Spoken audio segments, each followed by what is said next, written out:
This weekend, I followed the best retirement advice I have been given so far. I'm going to share that with you along with some life updates, an update on this YouTube channel, and what I learned from the best retirement advice I've been given. For the past month, you have been following my journey in retirement, whether it's been my substitute teaching for supplemental income, the emotional challenges of retirement, the mental health challenges, pros and cons, my budget, no spend September. I've covered all of those things on this channel over the last probably 6 to 8 weeks. I also want to share some of my journey with YouTube in this experience that I've had. There have been some really great comments and conversations going along below each video in the comments section. If this information has been beneficial to you, if you like and subscribe this video or any YouTube video that you watch and you enjoy the content, other videos on that topic will show up in the recommended for you on your channel. So if you hit the like and you hit the subscribe, not only will you see my videos, but I believe that the next time you log on to YouTube, it's going to show you other retirement videos or videos in this genre. Before I talk about the best retirement advice I've been given, I wanted to touch base about my YouTube journey and this channel. About 6 to 8 weeks ago, I did a video about my journey to 1,000 subscribers. I've been on YouTube for 17 years and had not gotten to 1,000 subscribers. I didn't really know what I wanted past 1,000 subscribers, but I just thought that was the goal.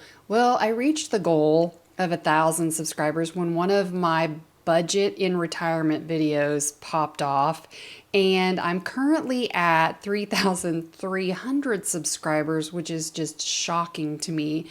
It's been a little bit overwhelming. I do try to reply to all the comments as long as they're nice. My goal has been 3 videos a week just because I enjoy the creation part of it. However, I don't want to create an additional job for me right now.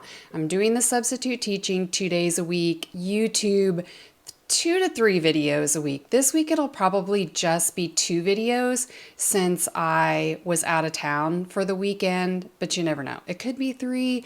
I just enjoy the process, the editing, the creating, and thinking of ways to make the videos more engaging. I do have to share, just in case somebody else is on the YouTube journey and they think everything is going so well, I just recorded this entire video without the microphone plugged in and had to start all over from scratch. So it took me 30 minutes to record it. Now I'm recording it 30 minutes again.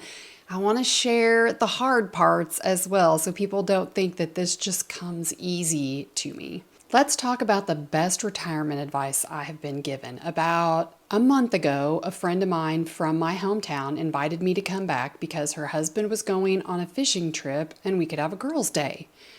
My best retirement advice is to have something to look forward to. Always have something to look forward to. Not only did she give me that advice, but another retired teacher gave me the exact same advice, and it is so true.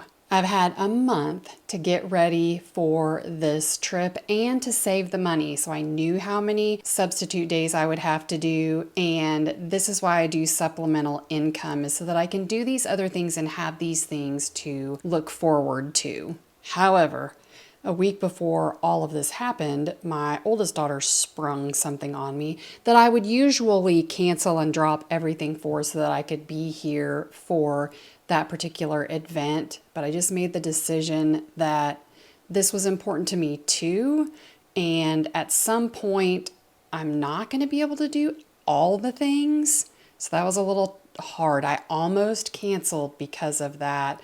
But I too would like to have things to look forward to. Let me tell you about the day and what makes the day a little bit different for me than just a regular girls' day or girls' trip.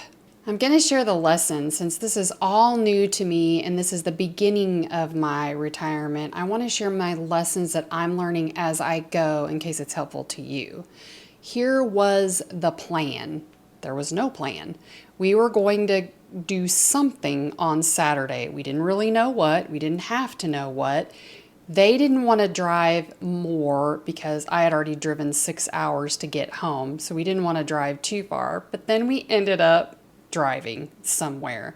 So it was about a 2-hour drive to our destination. It was a store in Cantrell, Iowa, the Dutchman store, if you're familiar with Iowa.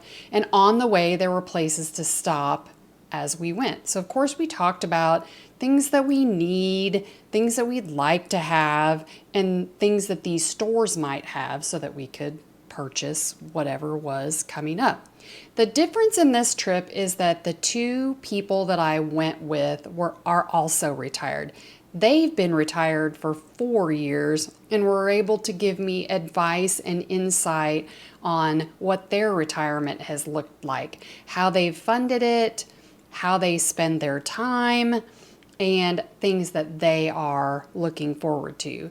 A lot of you are going to wonder, okay, she went with two people who are already retired. How did they fund their retirement? Both worked for the government, one as a teacher and one a government worker. I don't remember what her job was. They are both claiming their government pension and their Social Security.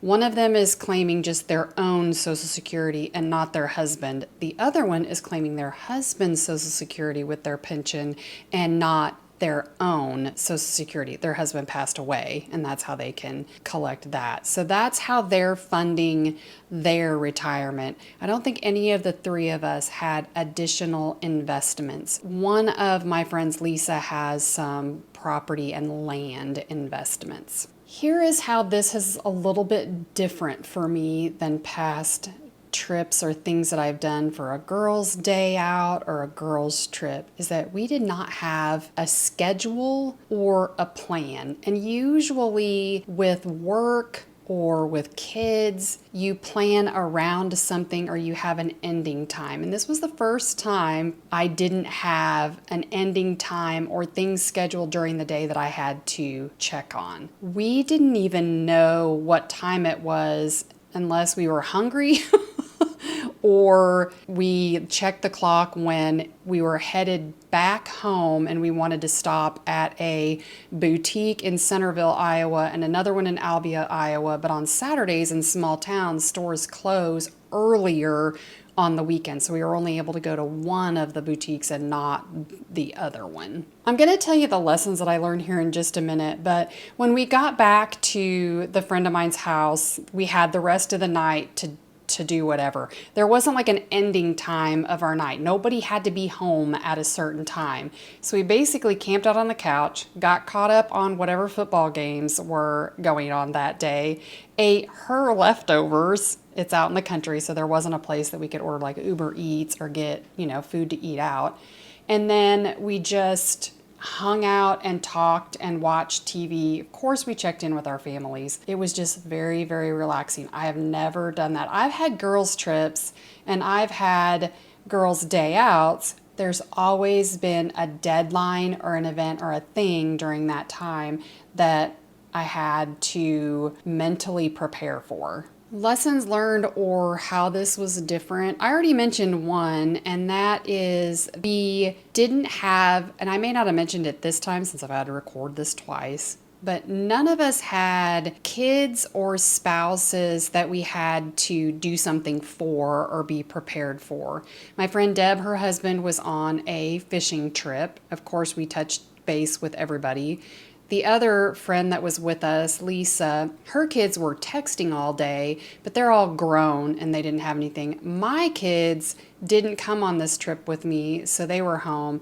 They were texting me, but I didn't have to get back or get to them. I didn't have to use the mental space to constantly be looking at my watch, constantly be ready for the next thing to happen. We could just enjoy each other and enjoy the moment. The mental space, I have always had to worry about work is gone. When I'm on a trip or when I'm doing anything, my wheels were always turning about my job and what I needed to do. Or if we were at a store, what could I buy for the teachers? What idea do I get from this experience that I could take back to school? And I did not have to use any of my energy on any of those things. Basically, our mental space was used to determine when we were hungry, when we were thirsty, when we had to go to the bathroom, when we'd been driving too long and we needed to stand up or get out of the car and take a break. Something exciting that came out of this is planning the next thing to look forward to. They've been planning things to look forward to a lot longer than I. They've been retired for 4 years. This is my first month, even though it seems like eternity right now, because I've had such the wide range of emotions this last 6 to 8 weeks. We now have something else to look forward to. So we went ahead and we scheduled something in advance. In April, we'll probably do something between now and April, but our next event to look forward to is in April. We're planning on going to the Alabama OU softball game. OU just became part of the SEC, and this will be their first game with them in the SEC at Alabama, so that's pretty exciting. The friends of mine have a connection with Coach Murphy at the University of Alabama, and we've been a couple of times. We went to Tuscaloosa for a game a couple of years ago, and when Alabama came to Mizzou, we went to that game. My daughter played travel ball for 7 years and loved softball and was very, very good at it, so we have that common enjoyment of watching softball, and that's why that's something that we can do. Both of the friends that I traveled with played softball and or coached softball, and that's why we have that connection. So that's the next thing that we're looking forward to. For me, I have Thanksgiving to look forward to, my daughter's birthday, Christmas, and then I'll schedule something between January and April. But the best advice is to have something to look forward to. If you feel like you are in a rut or you're not sure what's going to happen next, and I think that's where I was. I think I was in the, oh no, what do I do now? Because I've never planned ahead, or I've never planned for myself for something to do. In the comments, put something that you're looking forward to, or something that you're scheduled looking forward to, or any advice in regards to retirement that might help other people.